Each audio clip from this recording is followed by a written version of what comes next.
Mó tempão. Pô, eu queria ver esse videozinho aqui do Por Onde Andrei, rapidinho. Antes. O ano dos Bad Boys. Queria ver. Falaram que é muito bom esse vídeo, eu vou ver. Vambora. Vou ver esse aqui. O ano dos Bad Boys. 1995. Em maio de 1995, Edmundo chegou ao Flamengo como mais uma das grandes contratações que o time fazia no ano do seu centenário. Ele recebeu a chave da cidade da mão do prefeito César Maia e foi de carreata com direito a animais de circo até a Gávea. Como um botafoguense se sente entregando a camisa do Flamengo pro Edmundo? Porque todo prefeito é Flamengo e eu também sou Flamengo. Lá, cumpriu os protocolos oficiais. Todo prefeito é Flamengo. Eduardo Paz tá aí, porra. Ele é Vascão. Tá maluco? E partiu para um condomínio na Barra da Tijuca, onde o Romário, seu novo companheiro de ataque, tinha um flat. Eu nem acho legal falar o endereço dos outros, mas a imagem que ficou famosa desse dia tem um lugar escrito no fundo: Avenida Sernambetiba 5800. Foi lá que Edmundo e Romário apresentaram ao mundo o que ficou conhecido como o rap dos Bad Boys. Agora com vocês, os MCs Romário e Edmundo. Cara, a TV brasileira de 1995 é sacanagem, né, moleque? MC Romário e MC Edmundo. Simplesmente essa é a matéria, pô.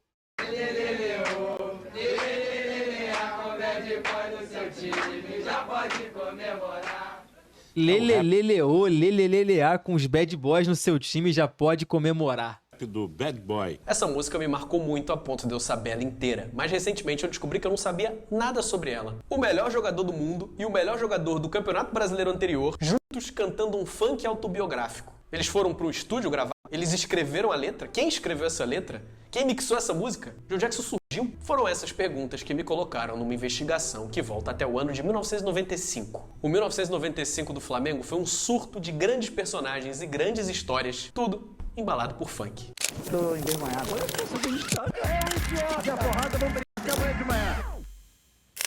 Se você também gosta Maneiro, dessas tá? histórias malucas que não saem da sua cabeça e te perseguem pra sempre, considere se inscrever nesse canal que tá precisando da sua ajuda, deixar um like nesse vídeo e se você souber de alguma história, deixe nos comentários que a gente corre atrás. Eu aproveito para agradecer aqui o Bruno Cantarelli e todo o pessoal do Charla Podcast que disponibilizou várias entrevistas pra gente usar e são essenciais pra gente reconstruir essa história. Tô falando muito de funk, mas não foi só funk que embalou o ano do Flamengo, porque o samba da Estácio de Sá é um dos mais marcantes de todos os tempos e é cantado nas arquibancadas do Maracanã até hoje.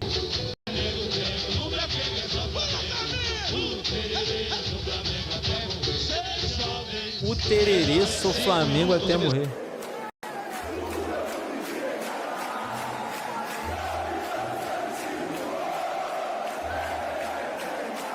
Outra coisa que teve muito em 95 no Brasil foram carreatas. A primeira delas, a do novo presidente Fernando Henrique Cardoso, recém-possado. Aí o trajeto final, os últimos momentos antes de ele se tornar efetivamente presidente da República. E outra, do Romário, tetracampeão do mundo e melhor jogador do planeta, que desembarcava no verão do Rio de Janeiro como grande reforço do Flamengo pro ano do centenário. Pô, é muito doido, né, moleque? Um clube brasileiro contratar o atual melhor jogador do mundo, né, mano? Tipo assim, é a maior contratação da história do futebol brasileiro, pô. O Romário no Flamengo, não tem jeito. É isso, não tem o que fazer, tá ligado? É a maior contratação da história do futebol brasileiro, pô. Trouxe o atual melhor do mundo pro Flamengo. Em toda a história do futebol brasileiro, houve uma festa tão grande para um único jogador. Na orla, o arrastão do baixinho faz o Rio esquecer qualquer problema. E a chegada na sede do Flamengo é apoteótica. Algo assim que só o melhor jogador do mundo poderia merecer. Nada fazia sentido. Em crise no Campeonato Espanhol, o Barcelona não tinha motivo nenhum para liberar o melhor jogador do mundo. Mas o Romário é o Romário, e geralmente a vontade dele de fazer alguma coisa conta mais do que a lógica mais elementar. Romário conseguiu a liberdade do Barcelona. Os dirigentes do clube espanhol não queriam que Romário saísse e dificultaram o máximo a negociação. Eu estou deixando Barcelona hoje porque eu creio que agora veio o momento de voltar a meu país, estar junto de minha família, meus amigos.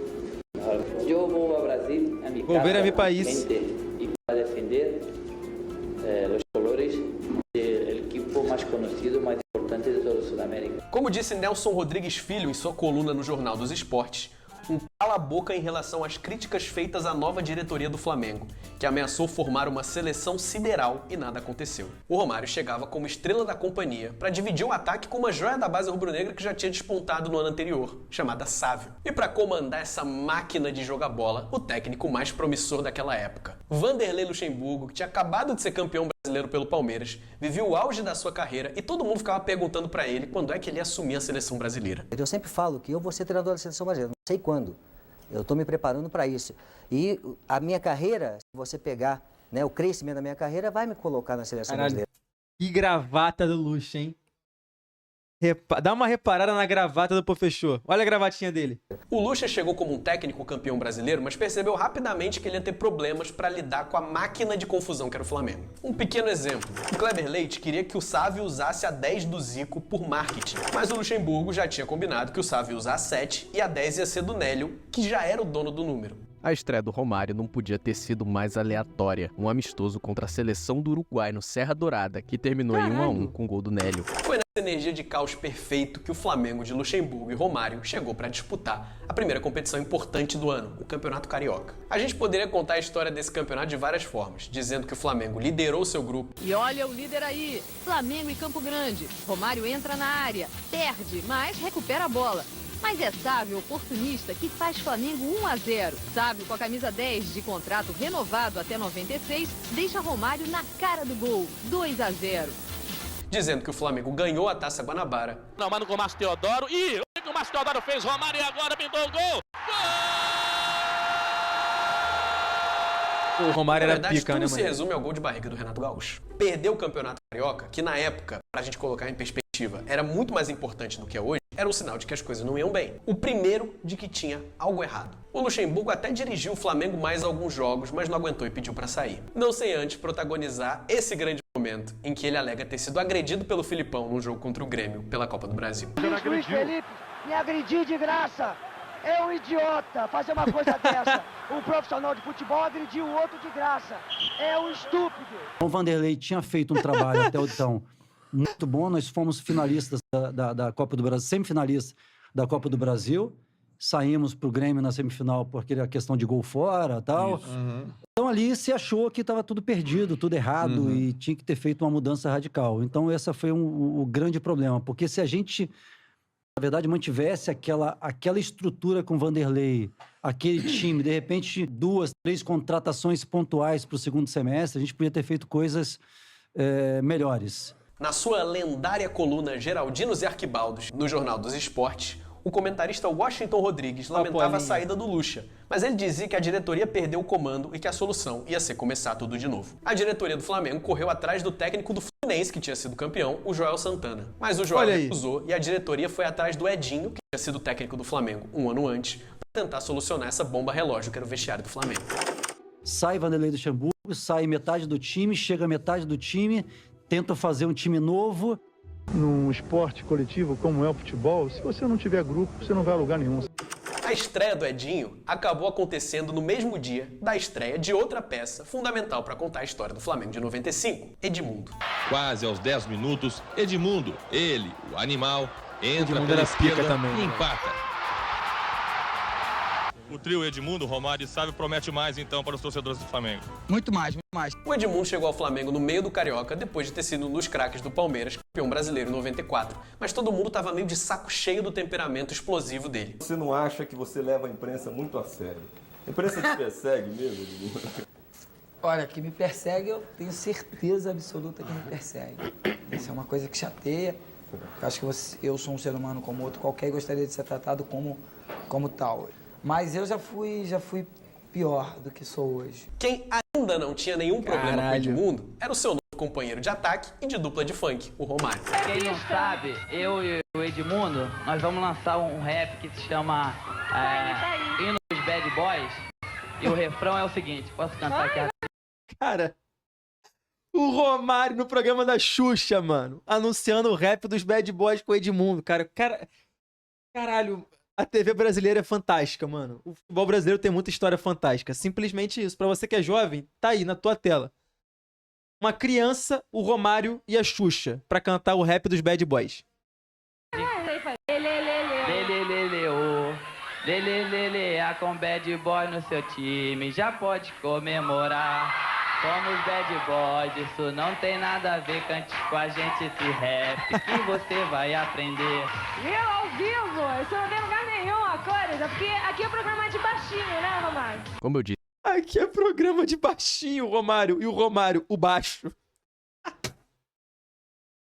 no começo do vídeo, essa música me fascina. Ela estava guardada no fundo da minha mente, até que eu comecei a ver o documentário do Romário e comecei a reparar no nome das pessoas que falavam. Ronaldo, Pedrão, Ciro, Piloto, Raposão. Eu já tinha ouvido esses nomes em algum lugar. Ronaldo, meu irmão, Pedrão, Bugal e o Cinho, Ciro, Pato e Piloto, Raposão e Robertinho. Se você procura o rap dos Bad Boys no site da União Brasileira de Compositores, você não encontra, mas acha o hino dos Bad Boys, que era o nome oficial da música. Os compositores registrados são Romário de Souza Faria e Selassie Campos. Romário de Souza Faria você conhece como Romário, e Selassie Campos acabou entrando nessa história com seu apelido, Raposão. O Raposão aparece muito antes do Romário e do Edmundo jogarem juntos. Ele já era amigo de longa data do Edmundo dos campos de futebol amador em Jacarepaguá. Anos depois, ele, que era policial, entrou na faculdade de Educação Física e conheceu um ilustre colega de classe.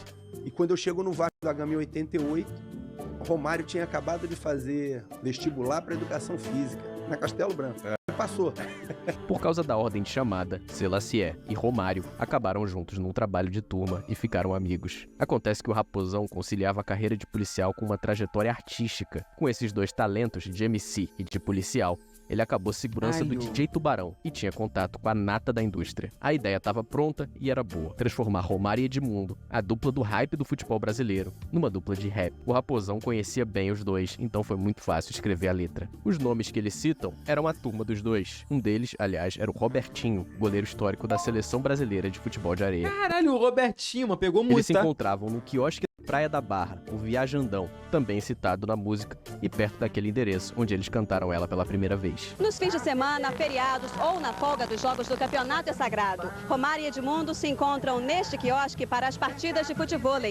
A presença dos jogadores reúne todo esse público e tornou o quiosque o ponto mais popular da Praia da Barra. Romário e Edmundo gostaram da ideia, foram pro estúdio e gravaram a música sob orientação do DJ Malboro, o maior DJ da época. Mas a ideia não era só lançar uma música. Com o iminente sucesso de Romário e Edmundo no Campeonato Carioca, eles iam lançar um disco e surfar no hype. O próximo sucesso ia ser o Rap do Mengão, que também foi registrado.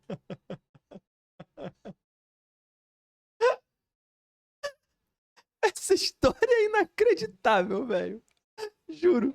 Registrado na UBC. O Edmundo acabou demorando muito pra estrear e sequer jogou o Campeonato Carioca. O DJ Malboro confirmou a história. Tudo acabou por causa de discussões envolvendo a divisão dos royalties e por causa de um certo gol de barriga.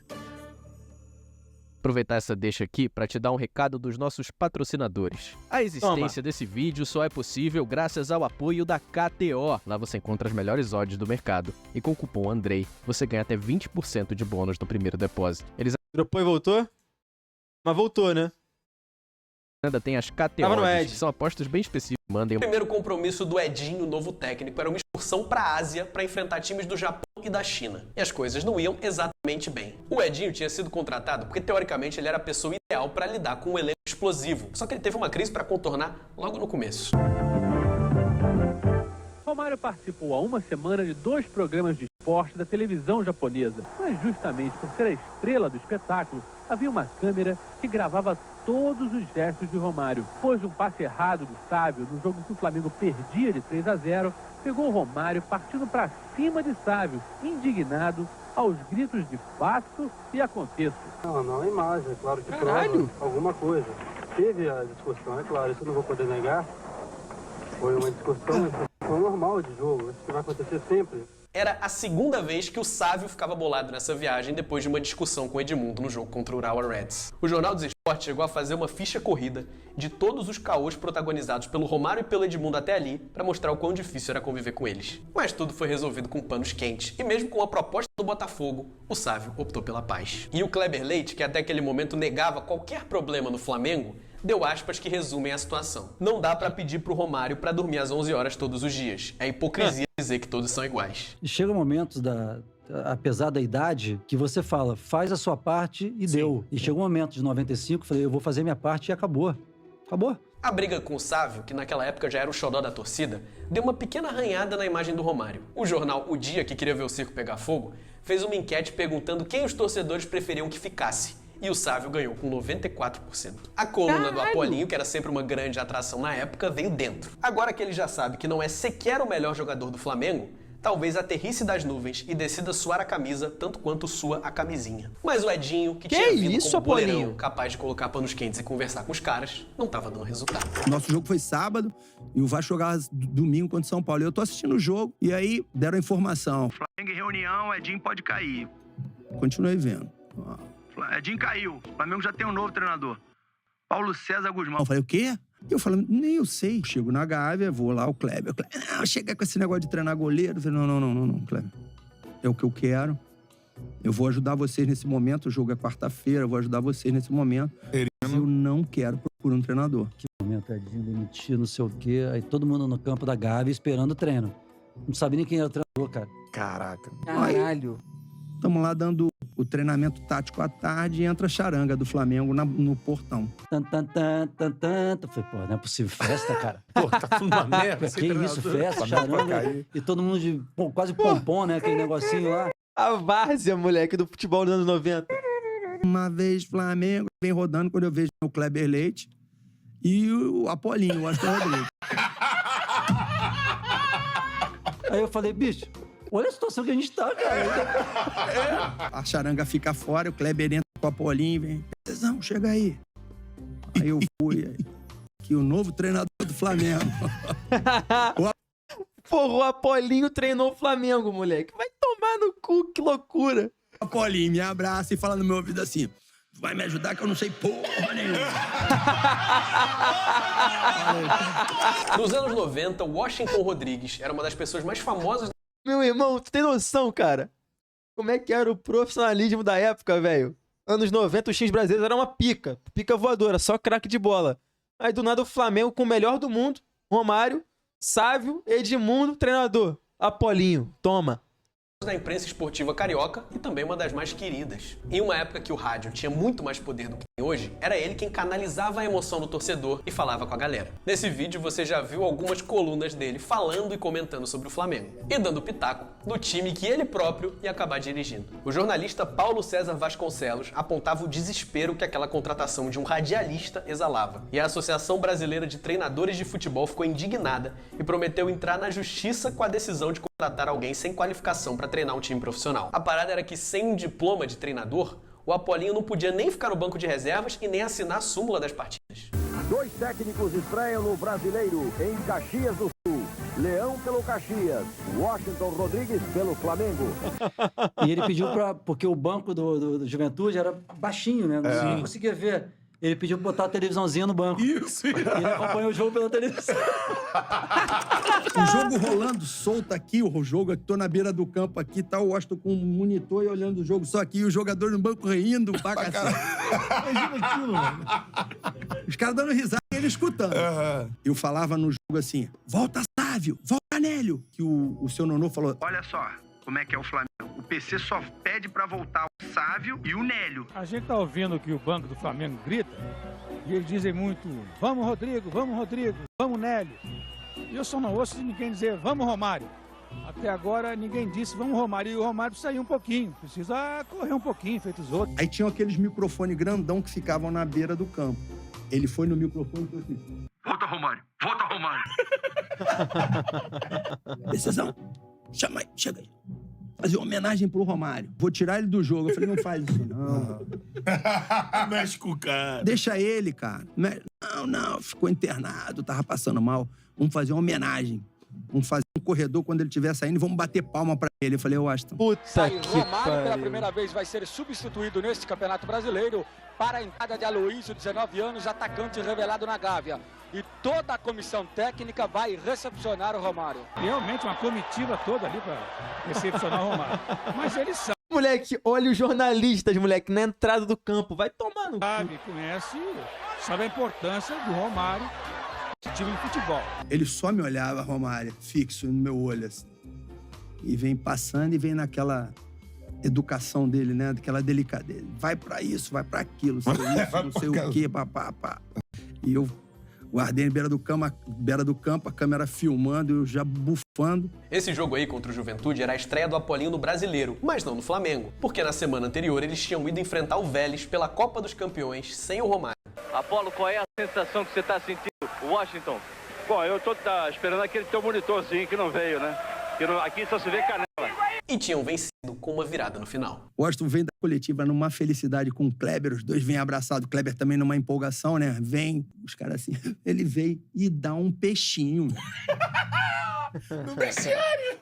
Uma pança desse tamanho, mergulhou, levantou. Ai, bom demais ganhar, porra! As 2 vitórias seguidas levantaram a moral do Flamengo do Apolinho, o animador de almas. Mas o Romário continuava mal. No fim das contas, era esse o principal desafio dele. Fazer o melhor jogador do mundo querer jogar futebol. Ninguém, nem o Apolinho, esperava que desse certo. Mas após alguns dias de trabalho psicológico, a mudança no baixo já era notável. Vários jornais apontam a mudança do comportamento do Romário, que passou até a frequentar a igreja. Do nada, a estrela começou a se preocupar com os mais jovens, como por exemplo o jovem Aloísio, de 19 anos, a quem Romário chama de chulapinha. Romário auxilia ele na leitura e na pronúncia correta de palavras e está sempre preocupado em como orientá-lo no trato com o dinheiro. Pô, absurdo isso, não? Informação? Absurdo, mano. Caralho, cheio de curiosidade o vídeo. Fortaleza, o Romário ajudou a salvar uma velejadora que tinha sofrido um acidente em alto mar. Ele tinha virado um anjo, mas os resultados não vinham. Enquanto de um lado, o Sávio era apontado como a salvação e o futuro da seleção brasileira, do outro, o Apolinho admitia que não sabia mais o que fazer com o Flamengo. No meio disso tudo, a forma física do Romário estava irritando até o Kleber Leite, que aos 45 do segundo tempo decidiu que ia implantar uma linha dura no Flamengo. Mas o Apolinho, que não era maluco, sabia que não podia abrir mão de nenhum dos 3.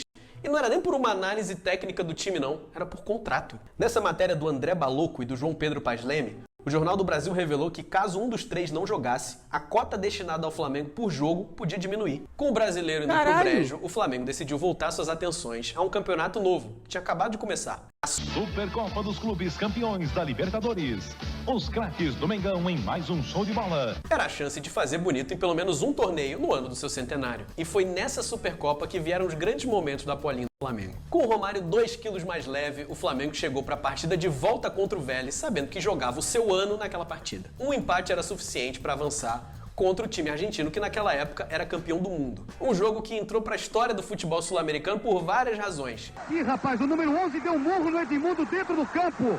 Que absurdo! Caralho, é esse jogo? Quebrou o pau. A confusão começou quando Edmundo recebeu essa cotovelada de Zandoná. Os dois discutiram. Longe da bola, Edmundo deu um tapa em Zandoná, que revidou com outro tapa e um soco que abriu o supercílio de Edmundo. Deu todo mundo. Pingo deu, Romário deu.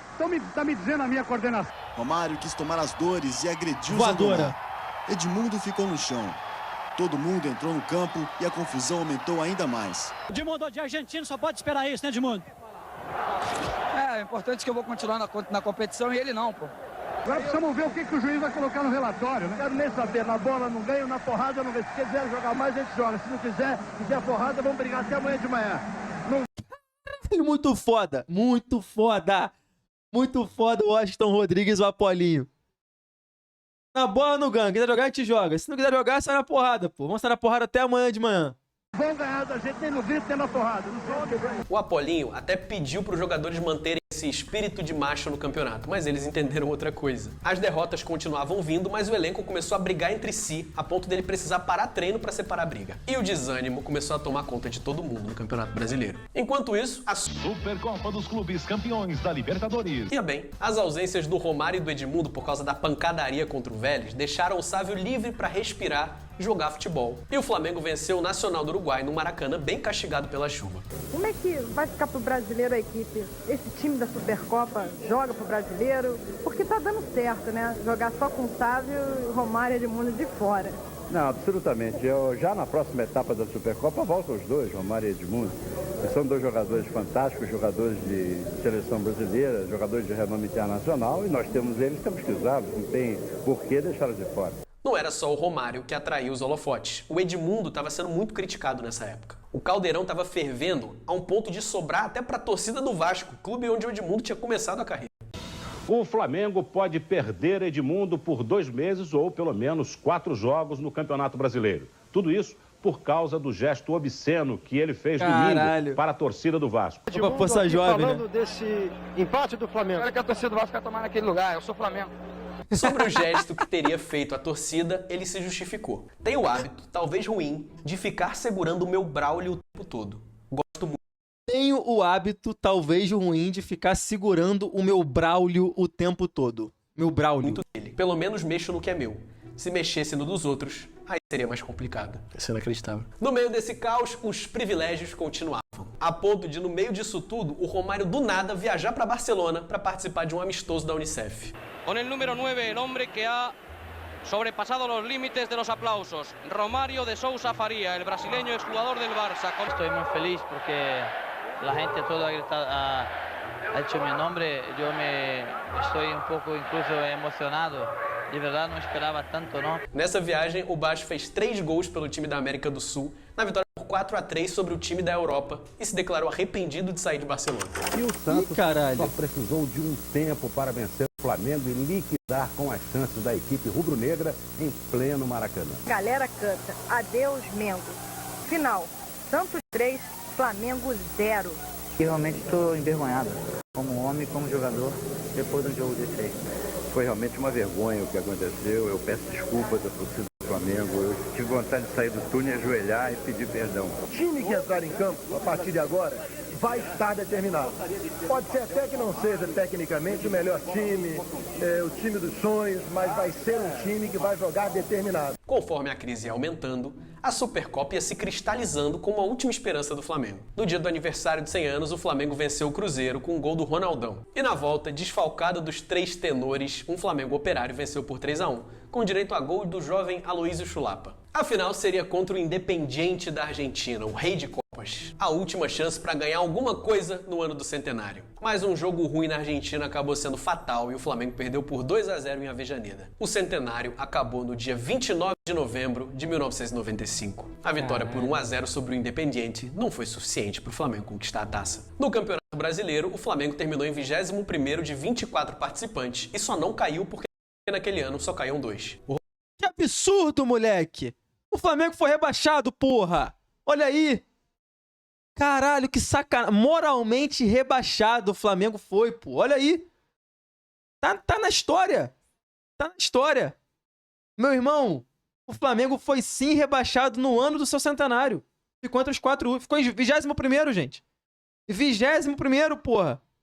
Caralho! O Romário avaliou a temporada com sinceridade. Ele disse que relaxou na parte física, errou ao se intrometer em assuntos do futebol e não conseguiu ajudar o Flamengo a conquistar o sonhado título no ano do centenário. Mas o ano do Flamengo ainda não tinha acabado. Eu não quero transformar isso aqui num vídeo de true crime, mas é importante registrar que em dezembro de 1995, o Edmundo se envolveu num acidente de carro que terminou com a morte de 2 pessoas. Sinistro, né? Ele foi condenado em 1999 e chegou a ser preso 2 vezes, mas sempre acabou solto. Em 2021, o STF declarou a prescrição dos crimes de homicídio culposo e lesão corporal. Caso você queira saber mais, eu vou deixar um link nos comentários com explicações mais detalhadas.